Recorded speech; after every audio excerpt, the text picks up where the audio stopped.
Hey everyone, David C. Anderson here coming at you from the Knife Center. And today we're looking at the top 10 best outdoor and tactical fixed blades and pocket knives that you can get from KABAR Knives. They're a storied American manufacturer and you can get all of them right now in 2019. Let's check them out.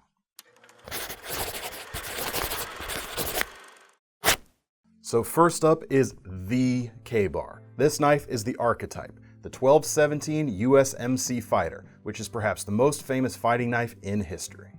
Although many different companies originally built this knife, it's so heavily associated with KABAR that all of them are often referred to as the KABAR knife. Officially, this knife is called the Mark II fighting knife. It was adopted in World War II and it's been popular ever since because it's a knife that could handle both combat as well as the day-to-day utility needs of our nation's service members. It's sort of an offshoot of popular hunting knife patterns of the day, and this modern-day version features a 7-inch blade made of 1095 Crowvan carbon steel with a black coating. The plain edge is the classic iteration, but you can also get it partially serrated if you prefer. The knife has a saber grind with flat bevels and an upswept clip point with a broad swedge. This feature here is not a blood groove, contrary to popular opinion. It's called a fuller, and it's designed to take a little bit of weight out of the blade.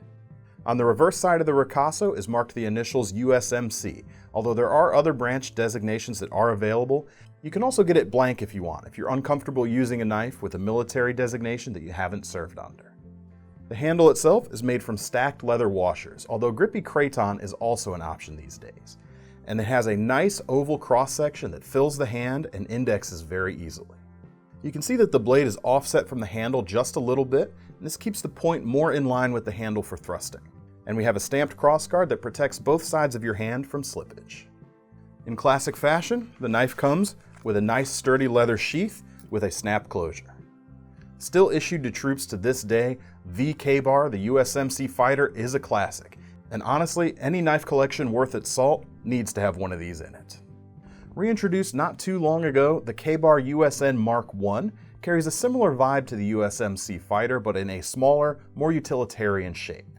The blade itself is just over 5 inches, and it uses that same great 1095 Crowvan. In fact, they use it all over their lineup, and they do a great job getting the most out of this classic steel. It has some added elements versus standard 1095 that mostly help with grain refinement. Overall performance should be pretty much the same to the end user. The clip point on this blade features a straight profile, rather than being scooped out like the USMC blade, and we get a full flat grind too, which makes it a great slicer. The handle itself feels great, swells in just the right place. It's available with classic stacked leather, but I have the Craton version here, which is a better option when you come to wet environments. Likewise too, the sheath is better for those wet environments because it's made out of Kydex, as opposed to the leather sheath that comes with the stacked leather version of this knife. The crossguard on this knife is scaled down a little bit compared to the USMC, especially on the backside. It's easier to choke up for finer grips as it doesn't get in the way so much. If the classic KABAR is a little bit bigger than you might want, or if you're looking for something that's more suited to outdoorsy work, whether it be survival or hunting, the USN Mark I is a great choice. So those aren't the only famous fighting knives in the KABAR roster. Not too long ago, they've actually acquired the EK Commando Knife Company, and with it, their aggressive blades that have been in service since 1941, with special forces all the way through to the modern battlefield. This EK presentation knife is based on the Model 4 dagger. It's not as famous as something like the Fairbairn Sykes dagger, but it's just as effective. It features a mirror-polished double-edged blade that uses 440C stainless steel. And it's a full tang design, and the handles are walnut, held on with traditional X-head fasteners. There is a more workhorse utilitarian version of this knife available that has synthetic handles as well as 1095 steel, but the wood is actually more traditional. Most old X actually came with wood handles so that the end user could shape it to fit their hands perfectly. In fact, a lot of those old knives actually came with a piece of sandpaper included for just that purpose. The hardware and the traditional S-guard on this presentation knife is copper coated, gives it a really nice vintagey vibe. The tang of the knife also extends beyond the end of the handles. This can be used as a short pry bar for something like opening ammunition crates, and it protects the scales when using the end as a thumper, and it can be even used as an additional point for an offensive strike. Like the previous knives, this knife is made in America and it has a great amount of history behind it, but it's just as effective today. So from military knives, it's a pretty short jump to the tactical arena. And KABAR also has a number of knives that support law enforcement and operators out there. And that brings us to the TDI fixed blade knife. This knife was designed by John Benner, founder of the Tactical Defense Institute, TDI, and it was designed as a last option knife in close quarters situations. Despite its tactical nature, it's not a bad utility shape either. In fact, we think this would make a great box cutter. We get a few different Zytel handle color options. I've got the Coyote Brown here, and these knives are made in Taiwan, so we see AUS 8 stainless rather than 1095, but it still gets a black coating for low visibility. The blade is hollow ground, and it can be had with a plain edge, or partial serrations, or even a full serrated option.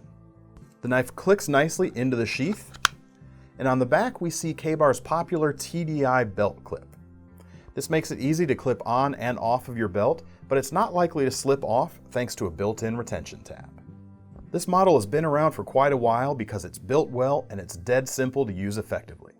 It's a natural extension of your grip, and all you have to do is point where you want it to go. Although primarily known for their fixed blades, KABAR has a number of good folder designs too. The first one I'll show you is designed by Bob Dozier, who's only one of the world-class designers that KABAR works with, and this knife has become a classic, the Dozier Folding Hunter. These knives are capable and affordable. A lot of them hit right around the $20 mark. They're made in Taiwan as well, so we get that same great AUS 8 steel, and a hollow ground spear point shape right at about 3 inches in length, although 2¼ inch length models are also available.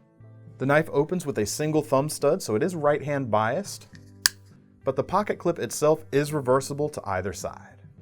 A lockback helps keep the construction simple, and it secures the blade open very well. The handles themselves are Zytel, which helps keep the weight down, and we've got several different colors to choose from too. I especially love this red-handled version that was released in 2019. We've got a diamond texture on the sides that keeps the handles from getting too slippery, and the shape is very accommodating to multiple different hand sizes. We've got no finger grooves, just a comfy elliptical shape. And the Dozier Folding Hunter is the perfect size for budget-friendly EDC. It's one of the best cheap pocket knives out there, but the way it's built, it certainly doesn't feel cheap. This next folder costs a little bit more, but it's still affordable, right around 40 bucks, and this is the KABAR Jarrahs 7505 folding knife. Another import, this knife comes with a 3½ inch blade of AUS 8, and it's available as a drop point or a tanto. It features hollow grinds and a stone-washed finish, perfect for minimizing the appearance of scratches as you use the knife. What impresses me most about the Jarrahs folding knife is the action. It does use nylon washers, but it deploys very nicely with the dual thumb studs. They're positioned at just the right point for good leverage. The handles are glass-filled nylon, and they're contoured exceptionally well. It holds very neatly in the hand. Because of the natural way you grip these handles, it actually angles the point of the blade down slightly. This makes it very intuitive to place that point right where you want it, whether you're opening boxes or you need to use it in a more defensive scenario. This is a liner locking knife, and the liners are nice and thick too. It makes this a very confident option if you need to do heavier work with your folder. The pocket clip is 2-position, tip up or tip down on the right side only. No option for lefties in terms of the clip, but since the liner lock is right-hand biased anyway, I can't really fault them for that. Another nice little integration we see with this design is rather than a simple lanyard hole, the backspacer of this knife actually incorporates a space for a small post, and that can be used to attach any cordage or accessories that you might want. It keeps that lanyard option there for those who want it without cluttering up the handle with another hole. This design from Jarrahs is a great affordable folding knife, but it isn't the only knife of his to make our list. In addition to their military knives, KABAR also works with a number of designers, including Jarrahs, on heavy-duty fixed blades for outdoor uses, and this is the Globetrotter fixed blade. We're back to the USA with this one, and back to their tried and true 1095 CV. This knife makes a great companion blade, or even a minimalist option for hikers or hunters. The blade is 3½ inches long with a well-proportioned drop point. It has a flat grind and a swedge and a smooth black coating. Now, despite being nearly 5/32 of an inch thick, the Globetrotter is still plenty nimble. It's a great size for easy control with enough durability to really take a beating when the chips are down. And the streamlined ultra-mid handles, like the Dozier folder we saw earlier, works well for a wide range of hand sizes. The shape itself is very comfortable in just about any position imaginable. The included polyester sheath comes in a nice brown color. It's a nice subtle look that has all the advantages of synthetic materials, but it doesn't look too tactical if that sort of thing is a turnoff for you. Even so, in addition to the standard belt loop, it is also MOLLE compatible if you do need to attach it to your tactical gear. As I mentioned earlier, the Globetrotter works well on its own, but especially if you pair it with a larger tool, such as a saw or an axe, or maybe even the Jarrahs choppa from this same series of knives, and you've got a set of tools that's going to get you through all sorts of things. So there's one more famous designer we're going to talk about today, and that is Ethan Becker. And his American-made Becker knife and tool designs are among KABAR's most popular models. The first one that we're going to talk about is the BK16. This is one of the best affordable outdoor fixed blades under $100 that's out there. The drop point 1095 CV blade is 4 3/8 of an inch long, 5/32 of an inch thick with a full flat grind, and because of the versatility of the drop point shape, it can handle a broad range of uses. Everything from hunting and skinning, survival, bushcraft, camping and hiking, you name it. The BK16 is one of the mid-sized designs in the Becker lineup, and it features bolt-on synthetic scales, which is a feature that Becker knives helped popularize. The contours and swells of the knife fit my hand incredibly well, and included with each knife are a set of black and a set of tan handles, although micarta is even available as an upgrade sold separately. The knife comes with a survival/tactical style sheath made from Cordura. It is MOLLE compatible, as well as having a Velcro belt loop. It also includes dual retention straps for the handle and an expandable Velcro pouch on the front for extra things like fire starters, sharpeners, emergency gear, etc. Because of the bolt-on nature of these handle scales, there's a big subculture of folks out there who like to modify Becker blades. It's very easy to remove the scales and make your own of some fancier materials. The black powder coating can even be stripped from the steel and the blades can be modified. The sky's the limit. But even straight out of the box, this is a high-performing and affordable American-made design that may be the only fixed blade you'll ever need. But if you want something bigger, Becker is there to answer the call with the BK9 Combat Bowie. Becker heads call this knife the King because it can do just about anything. It's not the biggest in the lineup anymore, but it's a great multi-purpose knife.